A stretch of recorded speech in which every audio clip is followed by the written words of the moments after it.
একান্ত আপনে শুকনো বিরিয়ানি একদম। এক্সাম শেষে দুই বান্ধবী বেরিয়ে পড়লাম।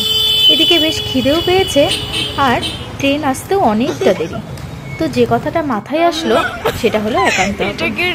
চলো একান্ত আপনের ভেতরটা দেখিয়ে দিই আপনাদেরকে ভালো।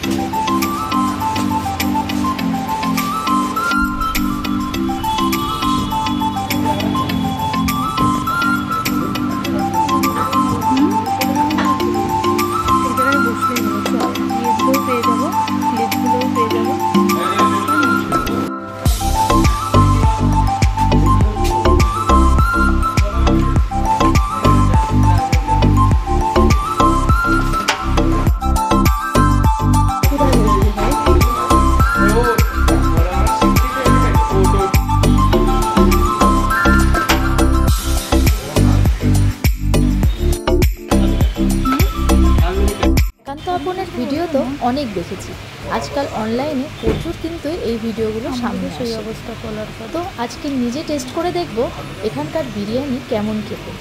মাংসটাও বেশ নরম ছিল, আলুগুলোও কিন্তু একদম ধরলেই গলে যাচ্ছে।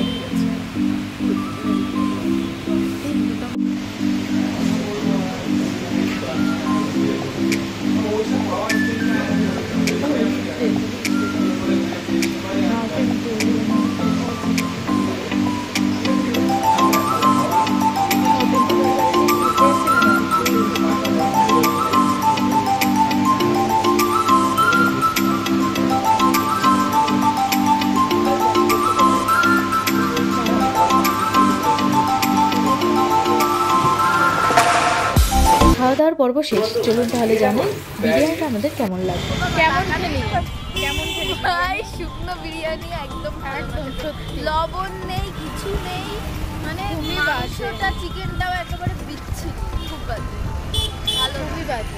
কেউ এত একান্ত একান্ত আপনে মানে আসলে আসতেই পারবেন। এবার আপনারা তাও যদি সেরকম ইচ্ছা হয় টেস্ট করার তাহলে টেস্ট করে যেতেই পারেন, তবে আমাদের কাছে ভালো লাগেনি, এটুকুই বলো।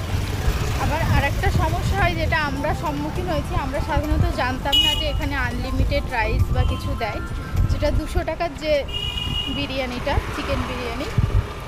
তো ফার্স্টে আমরা একটা নিয়েছিলাম, তখন কিছু বলেনি। যখন আমরা দুটো নিলাম, যখন আমরা দুটো নিলাম তখন কিন্তু বললো যে আনলিমিটেড দেওয়া হবে। আর বিরিয়ানিটা পুরোই শুকনো, কোনো মানে টেস্টও পাইনি, আর ঘিয়ের পরিমাণটা প্রচণ্ড বেশি, মানে জাস্ট কোনো টেস্টই ছিল না। মনে হচ্ছিল শুকনো ভাত বাটার বা ঘি দিয়ে মেখে খাচ্ছে। ঘি দিয়ে খেলেও, শুকনো ভাত ঘি দিয়ে খেলেও একটা গন্ধ, সুন্দর একটা গন্ধ পাওয়া যায়। তাও এটা ছিল, এটাই তো